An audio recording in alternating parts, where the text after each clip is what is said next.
জয়গুরু বন্ধুরা, আজকে আমি রান্না করে দেখাবো পেঁপের ধোকা। সেই ধোকা বানাবার জন্য পেঁপেটা আমি গ্রেট করে কেটে নিয়েছি, আর মটর ডাল ভিজিয়ে রেখেছিলাম।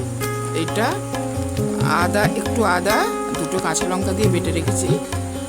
আর এখানে একটু মশলা করে রেখেছি, চিনেবাদাম ভাজা, আর টমেটো কুচি, আদা, জিরে একসাথে বেটে রেখেছি, দুটো কাঁচা লঙ্কা দিয়ে। এই দিয়ে বানাবো আজকে ধোকাটা, আপনারা দেখতে থাকুন। কড়াইতে তেলটা গরম হয়ে গিয়েছে।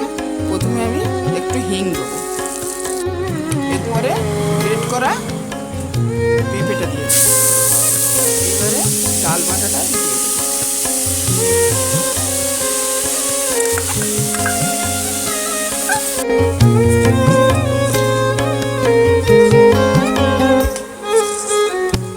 লবণ দেবো, চিনি দেবো। বন্ধুরা, আমি কালা জিরে দিতে ভুলে গেছি, তাই এখন একটু কালা জিরে দিই। এই মিশ্রণটা আমার টান টান হয়ে গিয়েছে। এবারে থালাটায় ঢেলে নেব, তার জন্য থালাটা একটু সাদা তেল মাখিয়ে রেখেছি। বন্ধুরা, এই পেঁপের ধোকাটা আমি থালার মধ্যে ঠান্ডা করে নিয়ে পিস পিস করে কেটে নিয়েছি। এইবারে আমি গরম তেলে একটা একটা করে ভেজে নেব।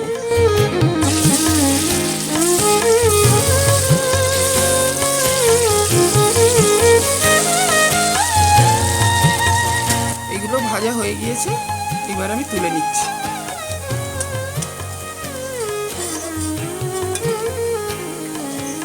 ধোকা ভাজা তেলের উপরে একটা তেজপাতা, একটা শুকনো, একটু গোটা জিরে দেবো, একটু হিং দেবো, আলুগুলো দেবো, একটু হলুদ দেবো, চাপা দেবো। চাপাটা তুলে নিচ্ছি। আলুটা ভাজা হয়ে গিয়েছে। এইবারে টমেটো, বাদাম, লঙ্কা, জিরে, আদা বাটাটা দিয়ে দিচ্ছি।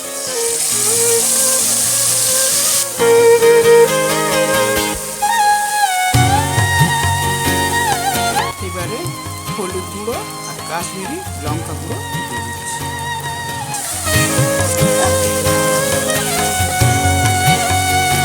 মশলা থেকে তেল ছেড়ে গেছে, আলুটা আমার পছন্দ হয়ে গেছে, মশলাটাও পছন্দ হয়ে গেছে। এইবারে মশলা ধোয়া জলটা দিয়ে দেবো।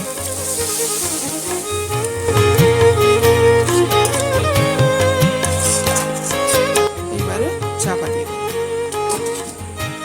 চাপাটা খুলে নিচ্ছি। আলুটা সেদ্ধ হয়ে গিয়েছে, এবারে ধোকাগুলো দিয়ে দেবো।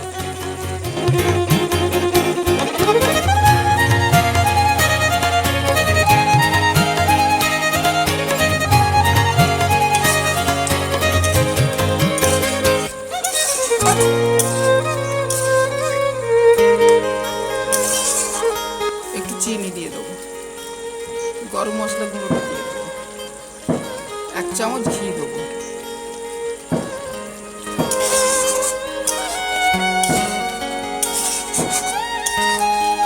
হয়ে গিয়েছে, নামিয়ে নেব। বন্ধুরা, আজ আমার পেঁপের ধোকার ডালনাটা হয়ে গিয়েছে। আপনারা এইভাবে রান্না করবেন, খুব ভালো লাগবে। আর আপনারা যদি কোনো রান্না জানতে চান বা আমি করে দেখাই, এরকম আপনাদের ইচ্ছা হয়, আপনারা আমাকে কমেন্ট করে জানাবেন। আমি চেষ্টা করব করে দেখানোর জন্য। জয় গুরু।